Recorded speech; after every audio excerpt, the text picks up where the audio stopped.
was nice to see you again, but I'm done. And I walked away. He ran up to me and apologized for his friend's behavior. He said, I don't know what got into him. He's the nicest guy I've known in my whole life, and I've never seen him act like that before. I'm so sorry, Reena. Meanwhile, his friend's fragile ego was having a meltdown. He was yelling, you choose her over me. And then he started with the tears, hand over his forehead, and stood there like a romantic tragedy just occurred.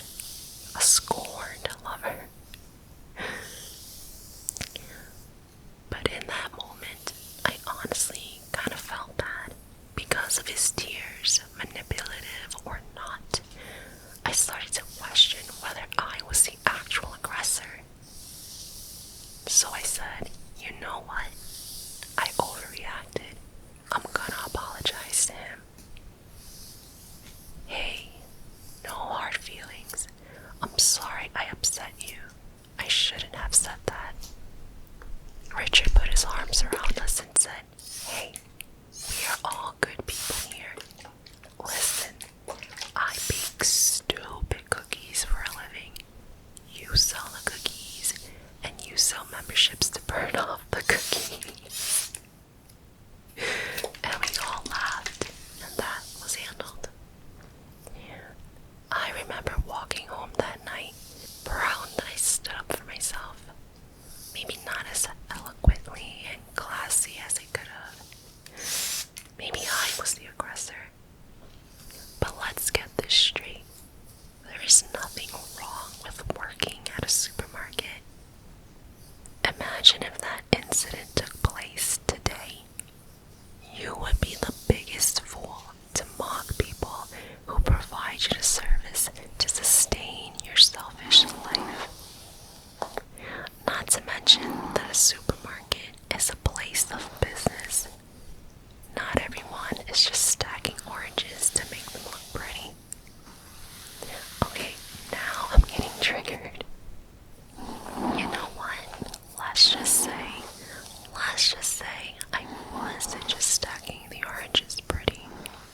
I would actually take pride at how nice I would have made the produce look. I've been to some supermarkets where the produce section looks amazing. Talk about organization and color scheming. That's a happy mofo working right there. Meanwhile, in other supermarkets, the produce looks so sad and so depressing, always drenched in water. You can tell these workers don't care if the produce rots. They don't care if the customer trying to reach the leafy greens on top gets rained on with water. They don't care. They're just waiting to go home. I'm not saying they are bad people, because I've had my share of crappy work environments, if that's the case. But you see the point I'm trying to make, right? Have pride in what you do, no matter what you do, until you move on to the next thing.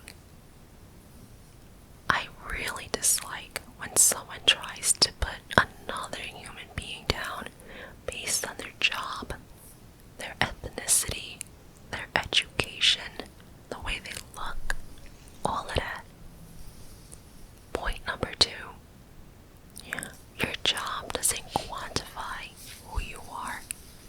It's just a job. You are more than just a job.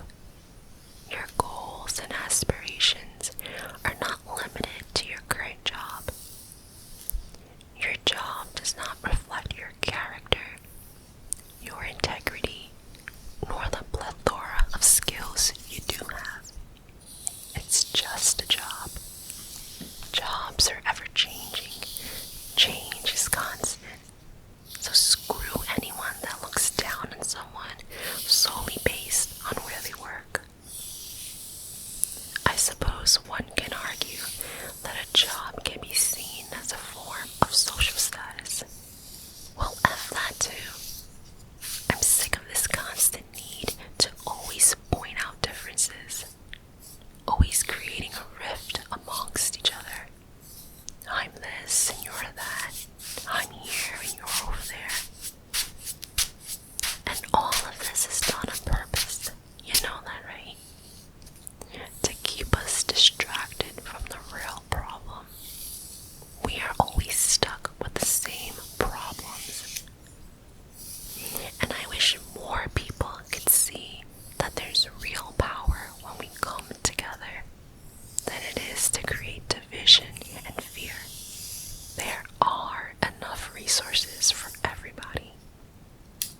Okay,